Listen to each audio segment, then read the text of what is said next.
We ready? What's happening, you bad motherfuckers? Uncle Joey here on Wanted Dead or Alive Night on Instagram Live. You understand me? We got a couple things to talk about. First of all, thank you for all the overwhelming support and the love. I ain't no angel, but I ain't no fucking saint either, whatever. But you guys know where my heart is at all times and whatnot. I want to thank the church family, whoever listens to JRE, who's got our back. Thank you very much. For starters, we ain't going nowhere. But let's get down to business here. Number one, I want to thank the ladies of comedy who are taking a stand. I am not mad at you at all. It's gotten out of control. You guys have heard different things, so I cannot be mad at you. I encourage you to keep on your stand. You calling people that I've taken on the road to find out dirt, whether I do drugs or whatever, that I don't understand. The calls from the other little comics that are calling around and torturing women that I've known personally, that I don't understand. Listen, you're on a podcast. You're talking shit. You're in the fucking heat of the moment. Nobody knows until you're in a podcast and you're trying to be funny. That podcast was taped in 2010 before we knew podcasts were going to go anywhere. Who the fuck knew they were going to go anywhere? So I tell a story on a podcast. Now, when I got into podcasting, what happened was we went on there. We thought it was radio. And one day I told the story about mugging a hooker and lighting her wig on fire. And next thing you know, I got a rise. I got a reaction. I got a reaction because I was telling the truth about something that people don't usually talk about. I don't give a fuck. I grew up in North Bergen, New Jersey, Northern New Jersey, New York, and we went out at night. I got a fucking life. But on the other hand, let's start from the beginning here. I was raised by a single mom. She was hot. She had a bar. If you know any stories, this is for all you women who are taking a stand. If you know anything about my mom died with an alias because when she was in Cuba, she went to a dance with her little sister, and the guy took my Aunt Rosita, who's still alive in Cuba, and was raping her, and my mother stuck up for him and stabbed the guy with a bottle, and the guy died, and she had to come here under an alias. So for all you women who go to yoga and kickboxing, go fuck yourself, okay? That's what you do right there. That's how you stop this shit. Number two, I was raised in a house to respect and love women. Now, let's get back again to the beginning. Richard Pryor was the guy that opened up my world to comedy, but it wasn't until I read this book by fucking Lenny Bruce, ladies and gentlemen, that I decided that's what I wanted my life to be. And it's like I told my wife the other night when I had to sit her down and explain what the fuck was going on. When I read that book, you know what this book is about? Lenny Bruce's fucking, ladies and gentlemen, about him living up to Chelsea. Him doing stand-up with strippers and doing heroin with jazz musicians and waking up at 2 in the afternoon. And then he had to fight for his fucking rights to say what the fuck we're saying on stage today and on these fucking podcasts. They would throw you in jail when this motherfucker was out. So when I read that let me know what I wanted to do. I wanted to do heroin and get my fucking dick sucked, okay?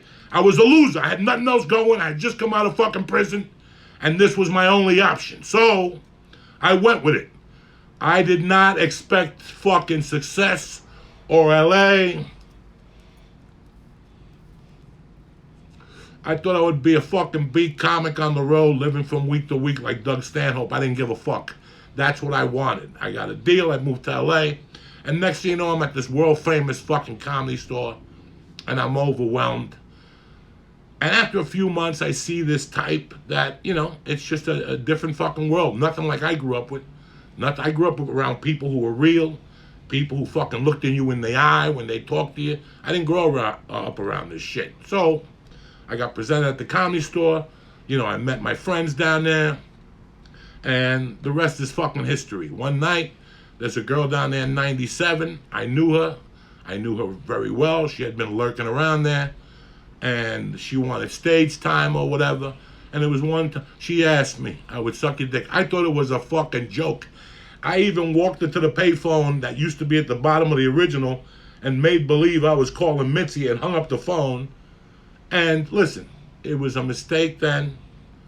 I knew it. Whatever. I talked about it.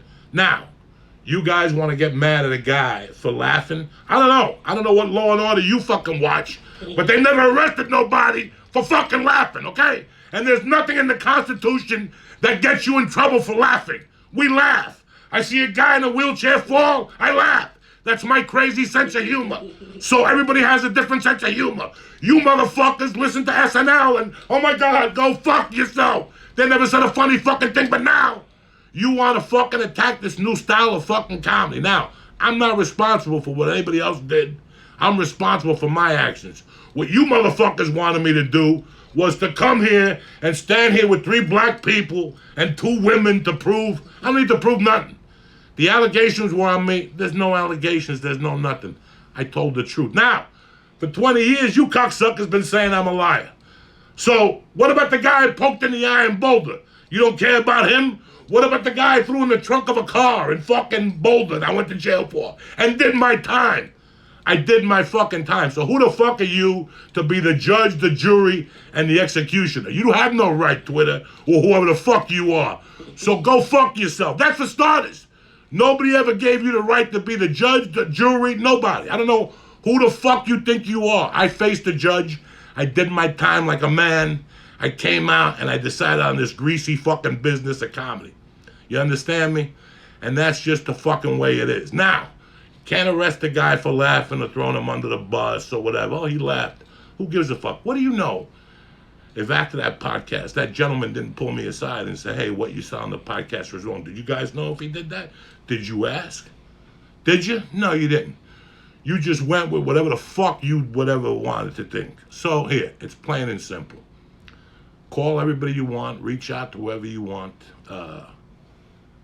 I've been with my wife since July 1st. We're going to celebrate 20 years. I've had no problems, none at all. We have a beautiful child. One night, Lee and I went to do a gig, Pasadena or something like that. And on the drive back, I was telling Lee, I just went into a thing about the years on the road, you know, doing triple runs. And I was just telling him stories of the things I had seen. And we got out of the car by my house and we kept talking. And the next thing you know, my body was shaking from the things I had seen on the road, the things I had done, the craziness I had been involved with. Was any of it wrong? Oh yeah, I got into a fight in Idaho, you know, the whole fucking deal. But listen, that's what being a comic is about. You guys made us to be something we weren't. When I got into comedy, I wanted to be Lenny Bruce. I didn't want to be bothered. I wanted to fucking say whatever the fuck I want to say. And guess what? Till today, I say whatever the fuck I want to say. I don't give a fuck. I've been as honest as I can with you motherfuckers since day one about my life. And right away you want to use it against me. And get me wrong. Listen, when that fucking judge from the Supreme Court District 2 years ago, remember he choked the fucking white chick in college with the 4 fucking eyes, whatever the fuck.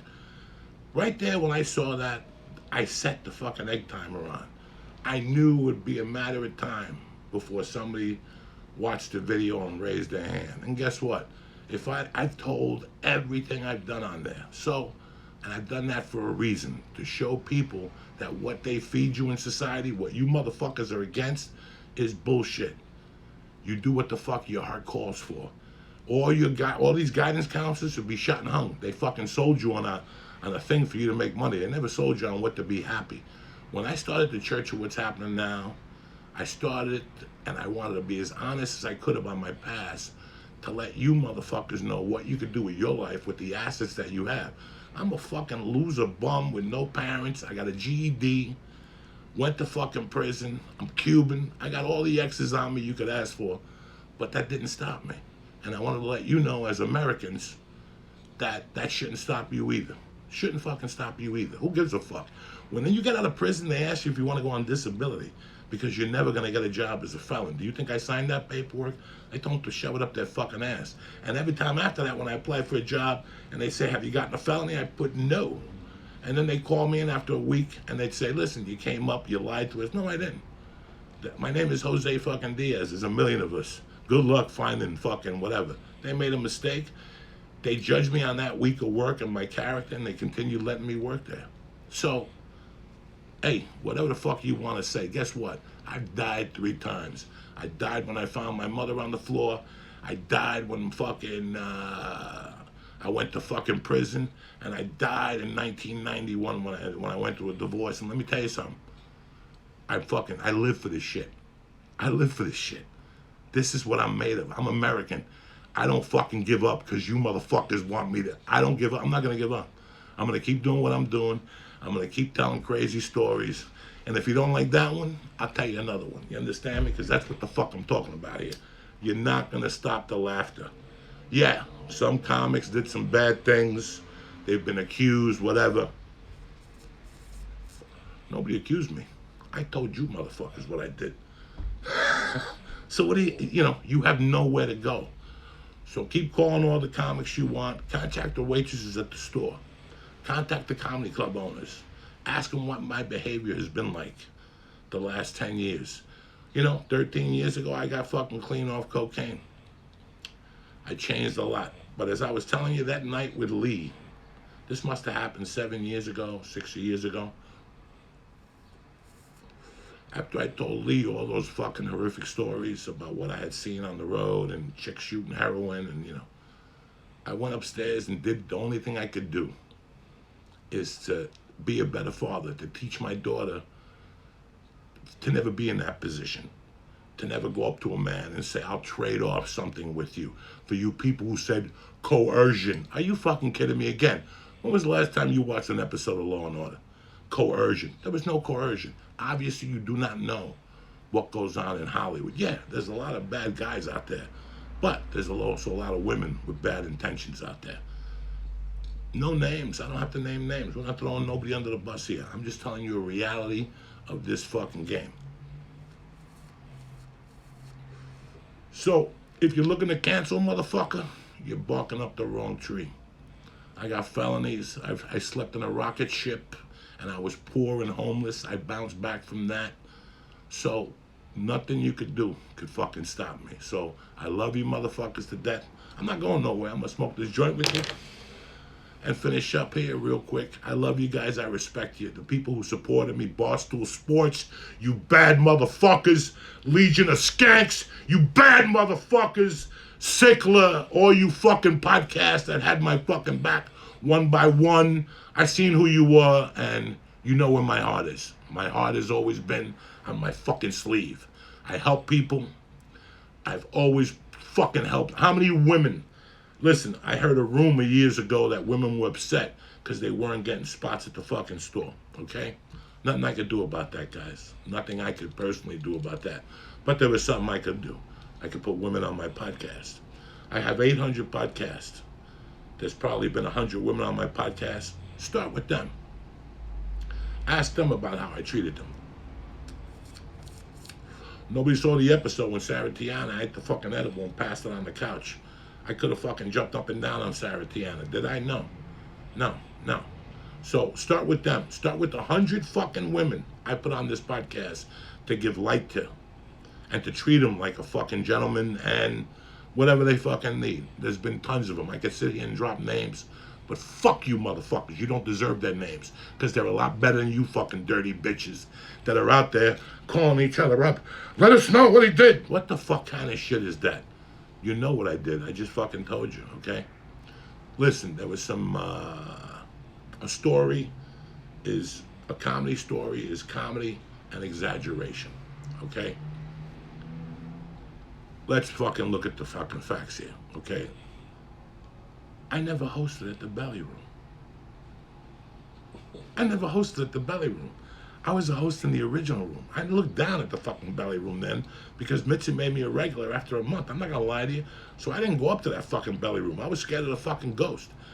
I was in the original room. Oh, Joey, how could you miss that fact? Because I was involved in a fucking story. Joey, but you said you made her do it 20 times. No. I said 20 times, yes. But I meant to say 20 people or whatever the fuck. Who knows what the fuck you're saying? You're in the heat of passion. Again, I'm not backpedaling. I'm just telling you motherfuckers what the fuck it is to be behind there. Again, this happened 24 years ago, and the story was told 10 years ago, way before my daughter was born, anything like that. So now, what do I do now? What the fuck do you want me to do now? You want me to go hide under a rock? That's what a pussy does. Me, I'm a second generation, fucking first generation Cuban.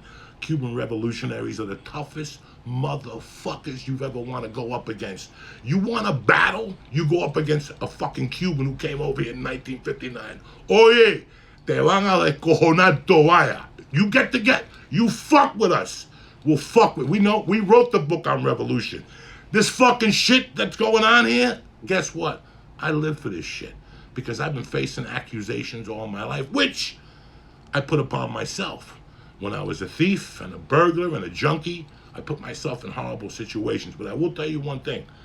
Comedy was my fucking religion since day one. I've been a comic. You guys accusing my buddy of fucking whatever.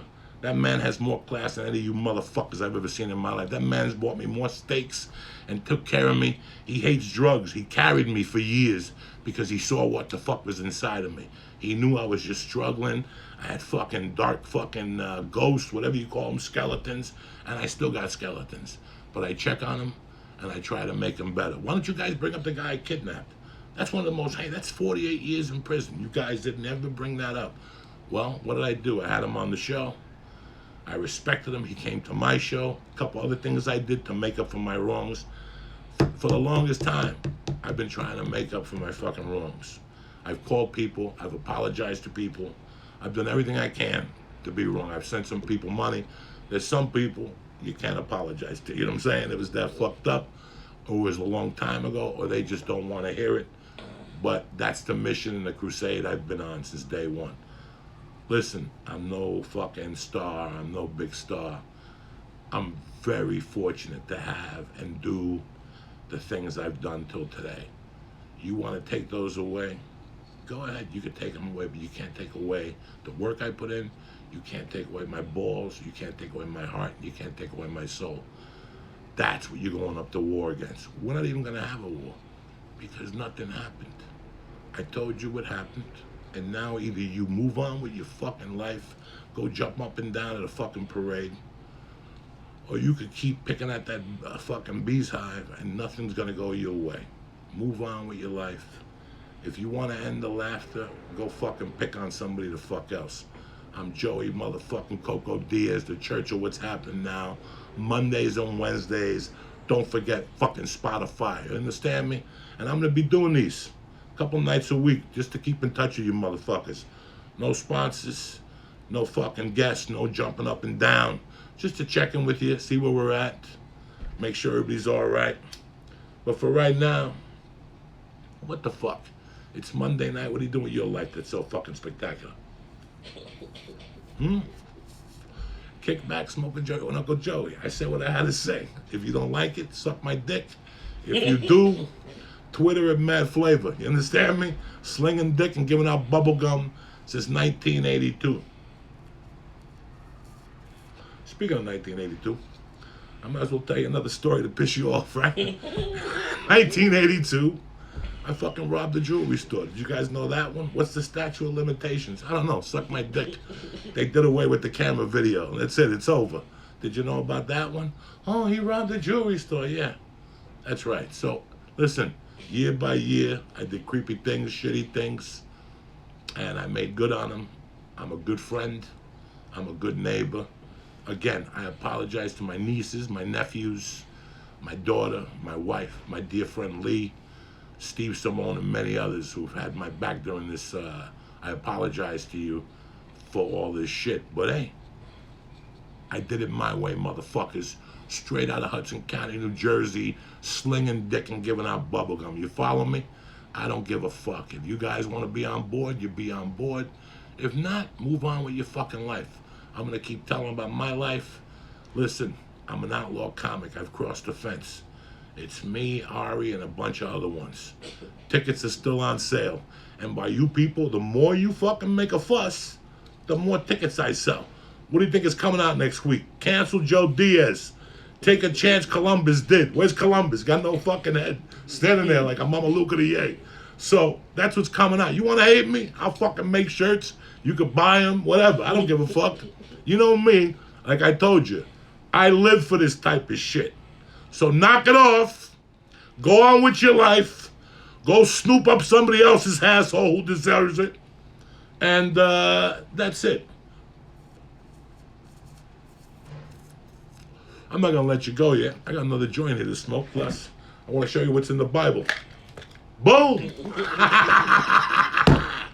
I want to fucking give a shout out to ABX Edibles, always having my motherfucking back. And if you haven't noticed, the last 6 weeks, what haven't they accused me of? Doing Xanax, cheating on my wife, kicking the fucking dog. You know, this hasn't stopped.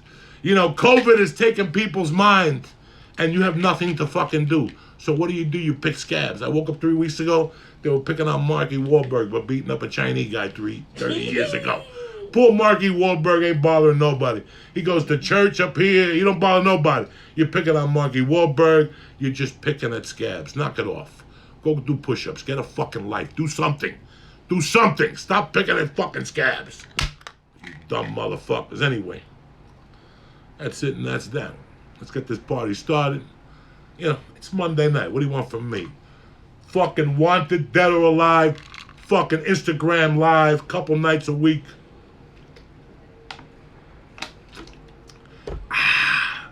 I don't answer questions. I can't see. Me no filantropo too good. You know what I'm saying?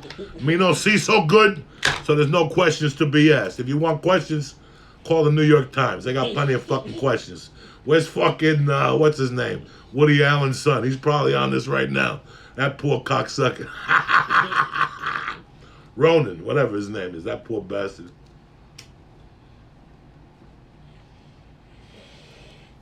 Like I said, I feel very, very bad. When I sat my wife down on Thursday, I go, listen, we're going to get some heat. She asked me what's going on. I go, listen, in 97, what you motherfuckers forget is I met my wife at the Comedy Store.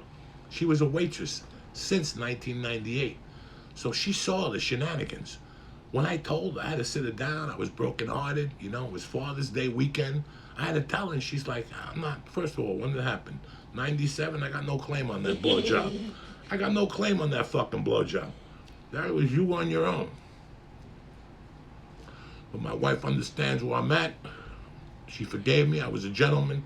Like I said, I feel bad for my daughter. How they gonna look at her now like fucking, what's his name? Herman Munster's fucking niece.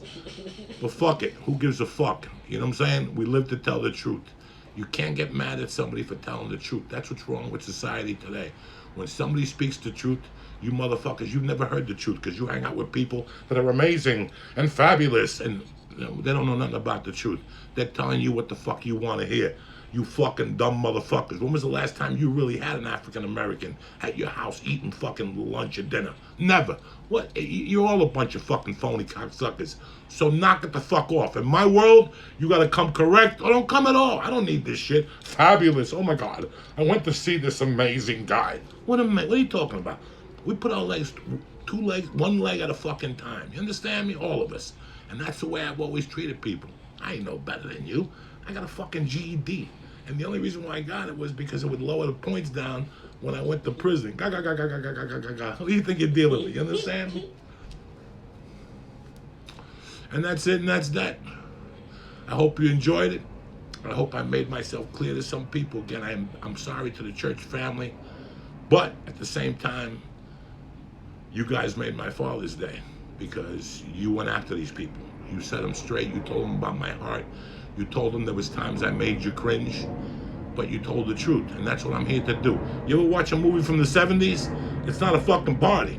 They made you cringe. The Godfather, The Exorcist, Death Wish, the rape scene, fucking all these movies made you fucking cringe. I don't make you cringe. I'm just telling you the fucking truth. If you don't want to hear it, what can I tell you? But instead of worrying about some fucking girl that left the store and contacted me after I did that video, you know, she contacted me in Gmail or some shit. 5 years later, she's married, she's got 3 kids, she's happy. So, you know, again, sometimes you take a story, and when you're telling a comedy story, part of it is exaggeration. You know what? I used to have a joke. I used to snort coke with my cat. Did you people actually believe I snorted coke with my cat? If you did, get the noose. Get the noose. If you really believe that I gave my cat coke, who I loved, it was a joke.